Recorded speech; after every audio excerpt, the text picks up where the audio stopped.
अस्सलामुअलैकुम। मेरा नाम है नाफ़िउर रहमान और आज की इस वीडियो में हम पढ़ेंगे बैक प्रोपगेशन इन CNN। सो ये बेसिक CNN का आर्किटेक्चर है जो कि मैंने आप पिछली वीडियो में आपको बता चुका हूँ, जिसके अंदर हमारे पास इमेज होती है, हमारे डिफरेंट फ़िल्टर्स होते हैं, कन्वोल्यूशन लेयर्स होती हैं और पूलिंग लेयर्स होती है। देन हमारे पास फुली कनेक्टेड लेयर आ जाती है। सो इसी वीडियो में हम उसी आर्किटेक्चर को डिस्कस करेंगे कि हमारे पास 6x6 का इमेज पिक्सल्स है। देन हमारे पास 3x3 की कॉन्वोल्यूशन लेयर्स को जो हम अप्लाई करेंगे। देन हमारे पास इस लेयर में फ़िल्टर्स हैं 4x4 के। देन मैक्स पूलिंग जब हम इस लेयर पर अप्लाई करेंगे तो हमारे पास 2x2 का मैक्स पूलिंग का फीचर मैप आ जाएगा। देन उसको फ्लैटन करके हम ANN फुली कनेक्टेड लेयर में डाल देंगे। सो हमारे पास टोटल ट्रेनेबल पैरामीटर कितने आएंगे? सो W1 में हमारे पास 3x3 था, तो 3x3 का हमारा शेप था, तो हमारे 3 वेट्स आ जाएंगे। देन W2 में हमारे पास 1,4 का शेप था जो यहाँ पर था। इसी तरीके से बाइसेस 1,1 और ये दूसरे बाइसेस 1,1 में आ जाएंगे और टोटल ट्रेनेबल पैरामीटर 15 हो जाएंगे। सो और ये हमारा लॉस फंक्शन हो जाएगा। सो अगर हम इस पूरी डायग्राम को लॉजिकल फ्लो क्रिएट करें, सो सबसे पहले एक्स हमारा बता रहा है ये हमारा कितना इनपुट साइज़ है इमेज का। देन उसको हम कन्वॉल्व करेंगे एक मैट्रिक्स के साथ, तो हमारे पास आएगा फीचर मैप। उस फीचर मैप को फिर हम रेलू फंक्शन लगाएंगे तो हमारे पास एक मैट्रिक्स आएगा जो कि कन्वॉल्व हुआ होगा और उसकी हर वैल्यू, उसके फीचर मैप का हर वैल्यू पर एक्टिवेशन फंक्शन अप्लाई किया हुआ होगा। देन वो फीचर मैप पर जब हम मैक्स पूलिंग अप्लाई करेंगे तो हमारे पास मैक्स पूलिंग का फीचर मैप आएगा। सो उस लेयर पे जब हम मैक्स पूलिंग अप्लाई करेंगे तो ये P1 हमारा ये बता रहा है ये वाली लेयर। सो उस P1 को फिर हम फ्लैटन करेंगे और उसको भेजेंगे अपने ANN में। सो ANN में आने के बाद वो वेट्स की मल्टीप्लिकेशन होकर यहाँ पर आ जाएगा, जिसको हमने लिखा हुआ है Z2। और Z2 के बाद डिफरेंट एक्टिवेशन फंक्शन जिसके अंदर सिग्मॉइड यूज़ होगा। सो सिग्मॉइड से होता हुआ वो जाएगा यहाँ पर आउटपुट पे A2, और A2 से फिर हमारा लॉस कैलकुलेट हो जाएगा। सो इसी लॉजिकल फ़्लो को कंसिडर करते हुए हम बैक प्रोपगेशन देखेंगे कि किस टाइप की इक्वेशंस हमारे पास बन सकती हैं। तो अगर हम इस लॉजिकल फ़्लो को कंसिडर करते हुए देखें कि हमारा फॉरवर्ड प्रोपगेशन में क्या इक्वेशंस बन जाती हैं। सो सबसे पहले अगर हम Z1 की बात करें तो Z1 हमारा किस तरीके से आया था?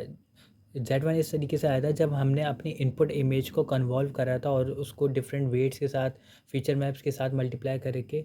सो उसी सेम इक्वेशन को हम यहाँ पर लिख देंगे। कन्वॉल्व हमने करा था इनपुट को और अपने W वेट से जब हम करेंगे तो और कुछ बाइसेस भी ऐड हो जाएंगे हमारे पास।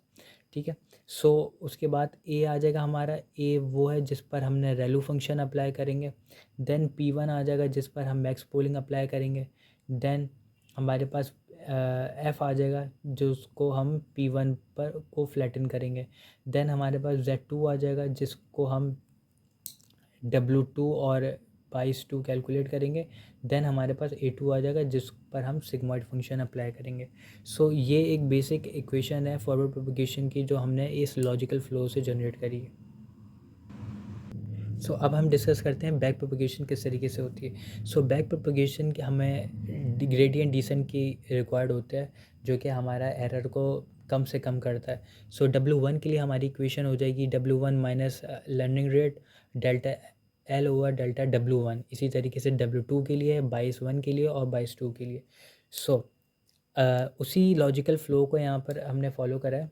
सो अब हम बात करते हैं सबसे पहले W2 के वेट के लिए, सेकंड वेट्स के लिए करते हैं। सो जब सेकंड वेट के लिए करेंगे तो हम देखेंगे कि कौन सी चीज़ किस पर डिपेंडेंट है। सो W2 हमारा आ रहा है यहाँ पर, जो कि हमने आर्टिफिशियल न्यूरल नेटवर्क के अंदर जो वेट्स की कैलकुलेशन हुई थी। सो यहाँ से हम देखेंगे कि हमारी कौन सी चीज़ कहाँ कितनी कनेक्टेड है। सो अगर हम लॉस से चलते हैं तो हमारा लॉस किस पर डिपेंडेंट है? वाई कैप पर। वाई कैप हमारा किस पर डिपेंडेंट है? Z2 पर। और Z2 हमारा किस पर डिपेंडेंट है? W2 पर। सो यही बात को हमने फॉलो करा है। लॉस डिपेंडेंट है वाई कैप पे, वाई कैप डिपेंडेंट है Z2 पे, Z2 डिपेंडेंट है हमारा W2 पर। सो इसी तरीके से अगर हम 22 की भी सेम पाथ को फॉलो करेंगे कि लॉस डिपेंडेंट हमारा वाई कैप पे, वाई कैप डिपेंडेंट है Z2 पे और Z2 डिपेंडेंट है हमारा 22 पे। सो इसी तरीके से अगर हम और वेट्स को देखें जिसमें W1 है, W1 भी सेम चीज़ पर फॉलो होगा कि अगर हम यहाँ देखें तो W1 हमारा जब कॉन्वॉल्व हमने करा था तब हमारे पास W1 आया था। सो हम लॉस से W1 का पाथ देखेंगे कि लॉस पहले डिपेंड करता है हमारा वाई कैप पे, वाई कैप हमारा डिपेंड करता है Z2 पे, Z2 हमारा डिपेंड करता है F पे, F डिपेंड करता है हमारा P1 पे, P डिपेंड करता है हमारे A1 पे, और A1 डिपेंड करता है हमारा Z1 पे, और Z1 हमारा डिपेंड करता है W1 पे। सो ये सेम पाथ हमने यहाँ पर लिख दिया और यही सेम पाथ हमारा B22 के लिए यूज़ होगा। सो ये एक बेसिक सी इक्वेशन है और इसको सॉल्व करने के लिए हमें हर एक एक चीज़ का डेरिवेटिव और उसी वैल्यूज़ को निकालना पड़ेगा। सो ये एक हाई लेवल ओवरव्यू था बैक प्रोपगेशन में कि किस तरीके से इसके डेरिवेटिव की कैलकुलेशन होती है। So hope you like it. Thank you very much.